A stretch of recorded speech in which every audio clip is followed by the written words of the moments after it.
hear a discussion between a college receptionist, Denise, and a student named VJ about learning a language. In the first part of the discussion, they are talking about the course VJ will study.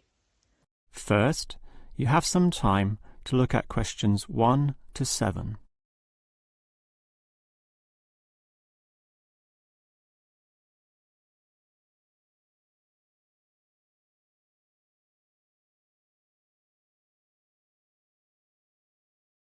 Now we shall begin.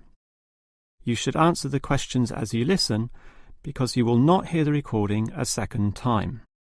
Now listen carefully and answer questions 1 to 7. Hello. May I help you? Hello. Is this the right place for me to register to study foreign languages? Yes, it is. May I have your name, please? VJ. My family name is Paresh. VJ Paresh. Okay.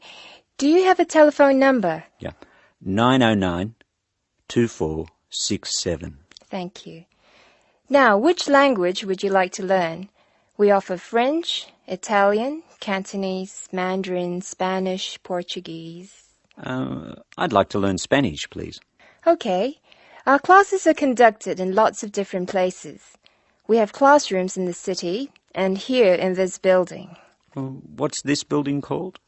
This is Building A.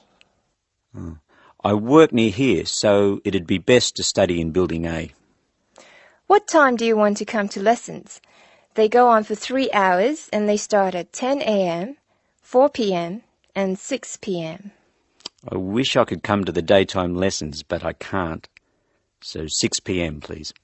That's our most popular time, of course.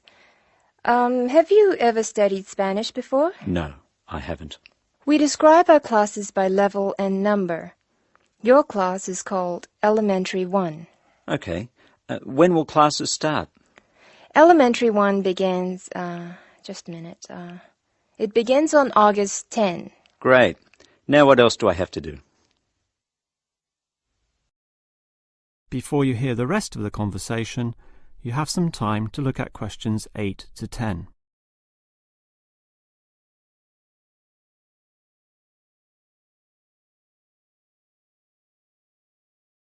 Now listen and answer questions 8 to 10. I'm sorry, VJ. What were you saying? I wanted to know what else I had to do. Oh, of course. Please go to the building on the other side of Smith Street. I want you to go to the reception area first. It's just inside the door on the left as you enter from Smith Street. Give them this form. Okay. Do I pay my fees there? No, but the fees office is in the same building. Go past the escalators and you'll see a games shop. It's in the corner. The fees office is between the games shop and the toilets. Thanks. Where can I buy books? The bookshop is opposite the lifts. It's right next to the entrance from Robert Street. Your offices are spread out. Not as badly as they used to be. By the way, we offer very competitive overseas travel rates to our students. Oh, I'd like to look into that. Of course. The travel agency is at the Smith Street end of the building, in the corner next to the insurance office. Thank you very much. Bye.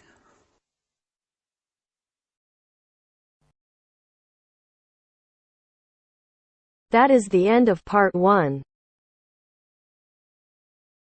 You now have half a minute to check your answers.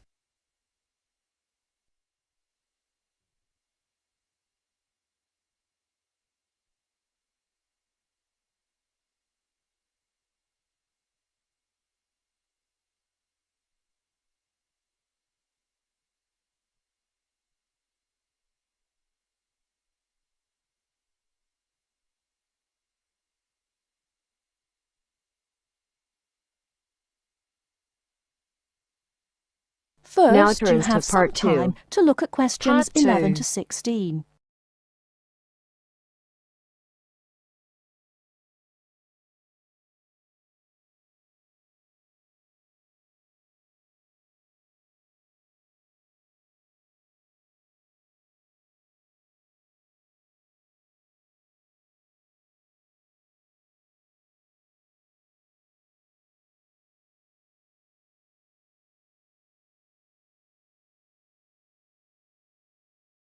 Now, listen carefully and answer questions 11 to 16.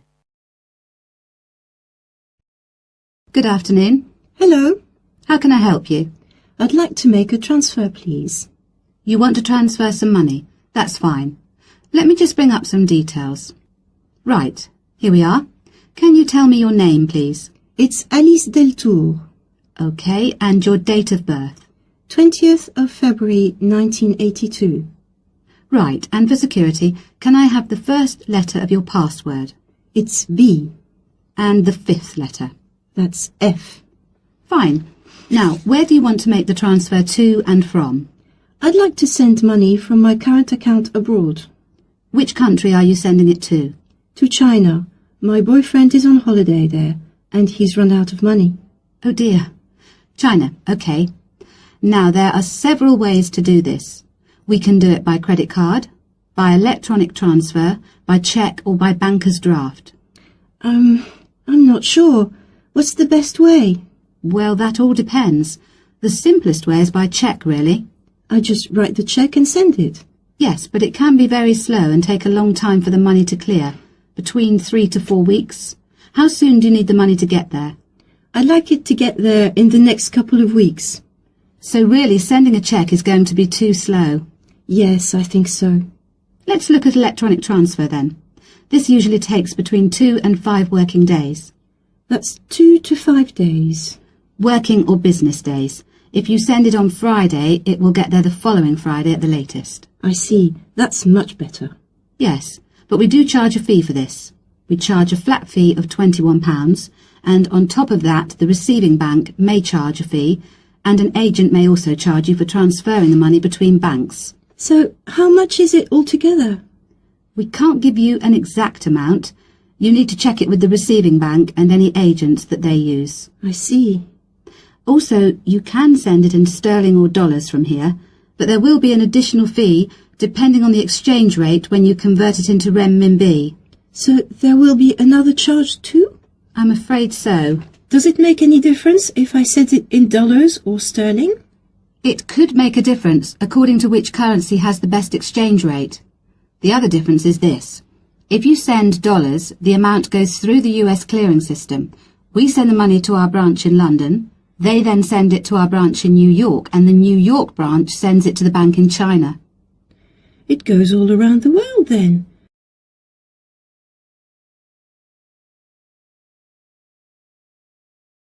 Before you hear the rest of the talk, you have some time to look at questions 17 to 20.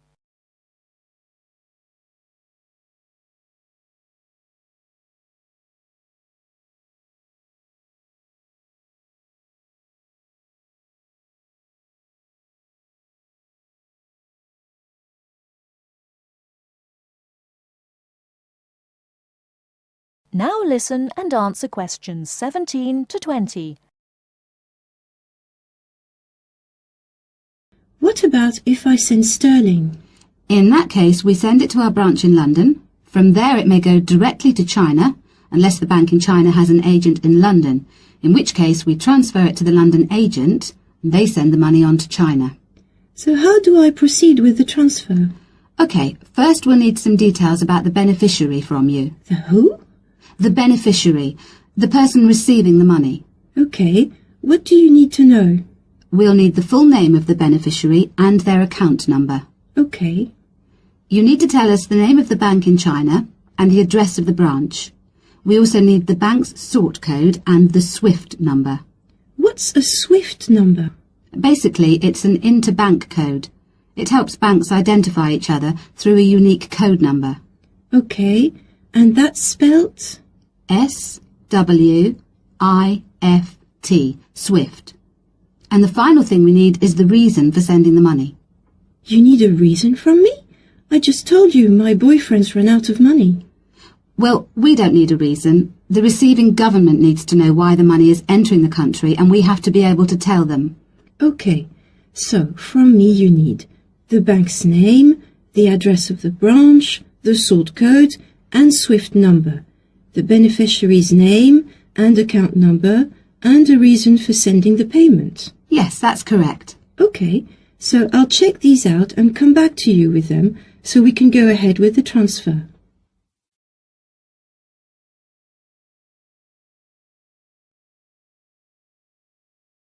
That is the end of part 2. You now have half a minute to check your answers.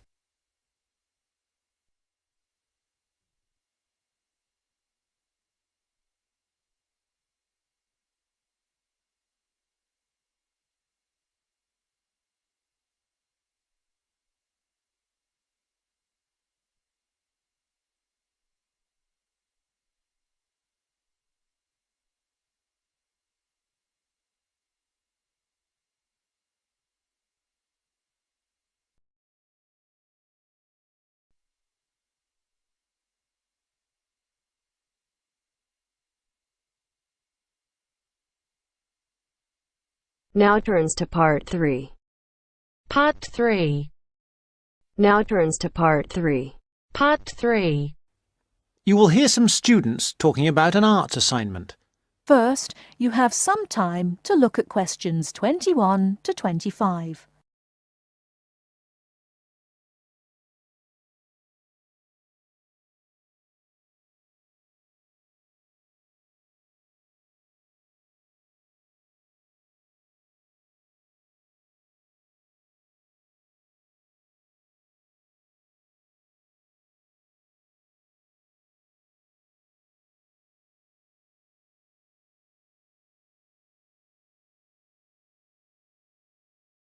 Now listen carefully and answer questions 21 to 25. What have you been working on, Arthur? I've been looking into the funding of the arts by the Arts Association. Oh, Mr. Simpson gave you that topic, did he? Yes, it's not too difficult. At least all the facts and figures are easy to find, or I think they will be. I've done a lot of useful stuff already. Simpson hasn't asked me to present my research for the past few seminars, so I think he might ask me this time. Well, what have you found out? Well, it's big money at the Arts Association. £330 million from the government and £118 million from the lottery. Let me see, I've got my notes here. Now, the Arts Association mission statement tells us that it exists to develop, sustain and promote the arts. So that's clear. But then we need to know exactly how it can do this. However, before we get to that, there are certain issues which the association must take into account. What are those issues? They are, first, access. This is the idea that the arts mustn't be just for the few. Not just Italian opera, but pop concerts too. Something like that. Other issues are education, cultural diversity, social regeneration and social inclusion. All these are different ways of saying that the arts are for everyone. All right, but what does it actually do? It does what it wants, I think. The government does not interfere in its activities, but demands that it gets value for money for its funds. But there must be certain programmes that it carries out. Oh, yes. There is the touring programme, which is what it says. That is, a programme to support... Give money to? Yes, that's right. To support touring companies, for example, dance companies, orchestras and so on. There is also the recovery programme. What on earth is that? It's a financial programme to give extra money to organisations which are financially in a bad way, or which might have financial difficulties in the future. Like it says, it's for their recovery. It all seems very complicated. It is. Before you hear the rest of the talk, you have some time to look at questions 26 to 30.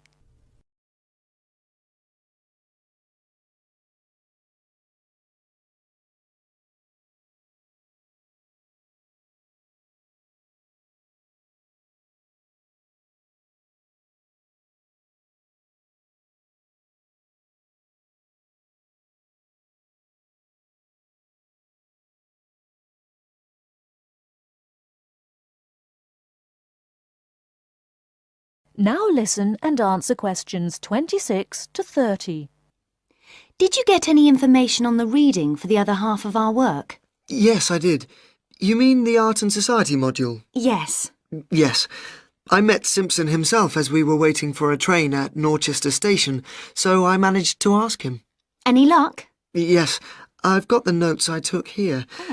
He told me, of course, to start with Greenberg, who covers contemporary art and the up-to-the-minute movements in America. It's about the modern movements, really. As far as the economic impact of art is concerned, a basic text is the Parliamentary Report on Art and the UK Economy. This gives lots of monetary facts and figures, but the figures are not very satisfactory, as, of course, a lot of the information is confidential and can't be published. Art Now, Art Wow by someone called Dennison sounds exciting, and is about how art and artists are created, presented for buyers, and sold in the US. It's about the whole trade in art as a phenomenon. Like a product? Like washing powder? Yes, that's the idea of the book anyway. And there's another one here. Oh yes, by someone called Hampton.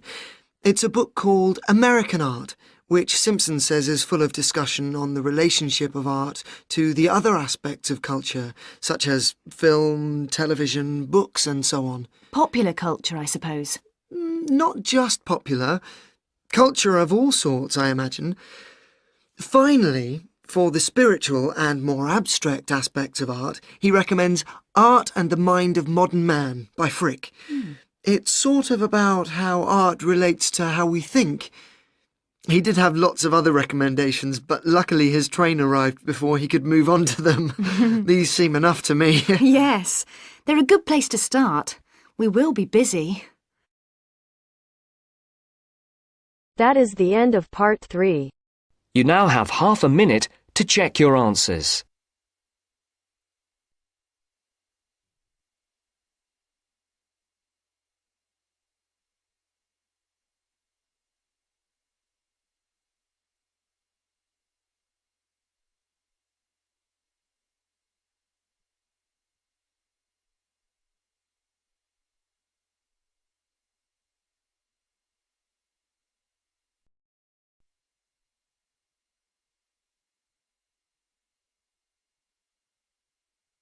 Now turns to part 4.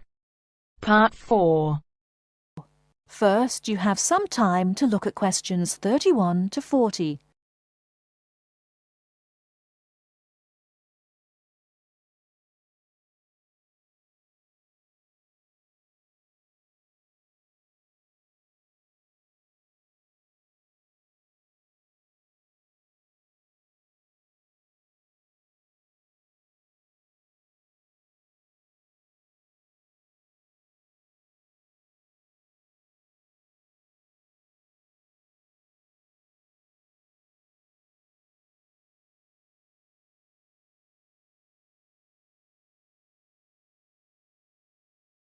Now listen carefully and answer questions 31 to 40.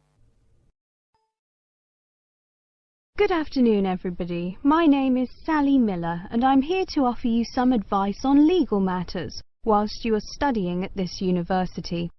Happily, most international students complete their courses without running into any serious legal problems.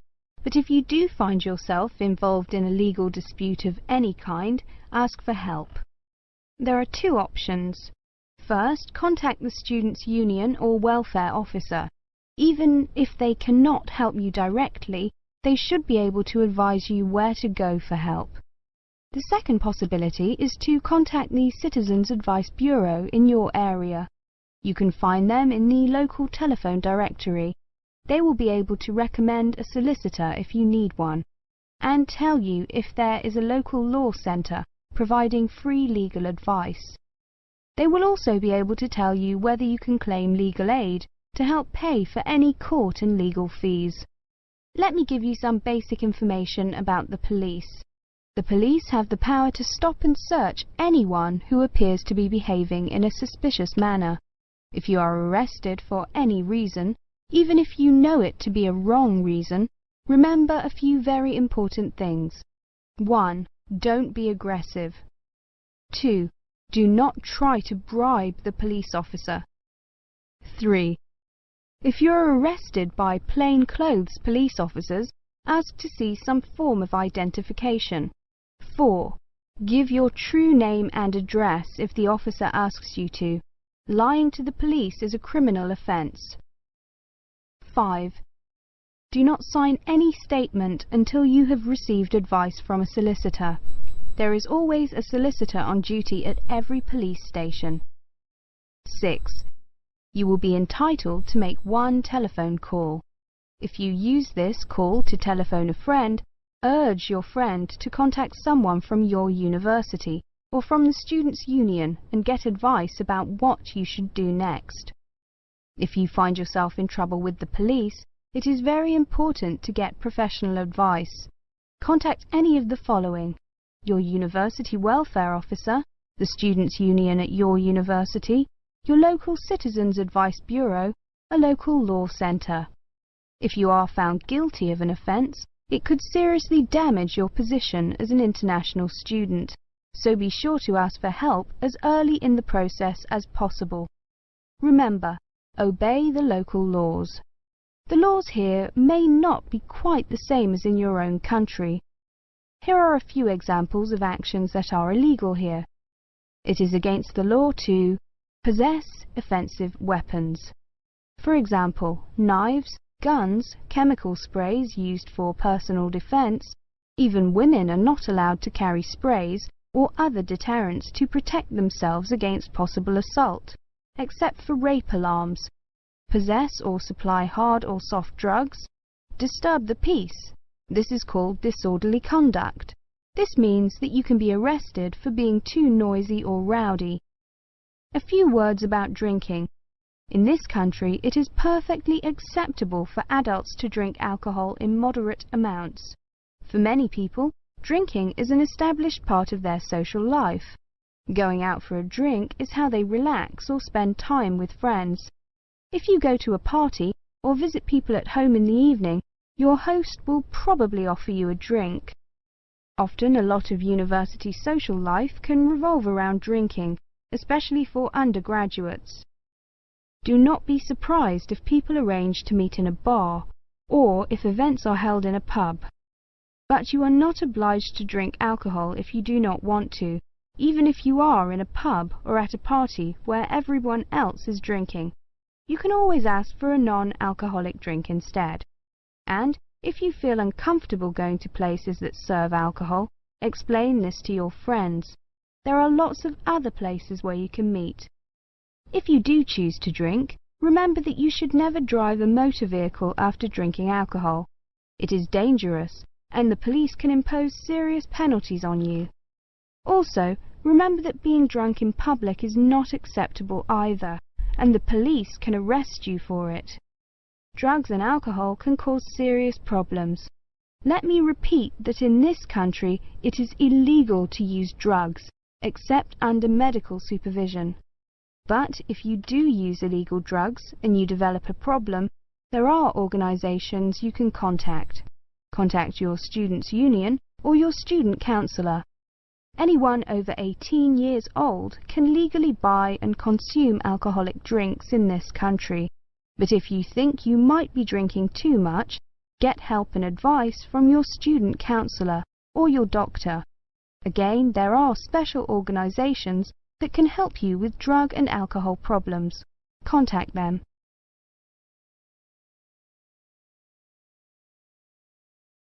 That is the end of part 4. You now have half a minute to check your answers.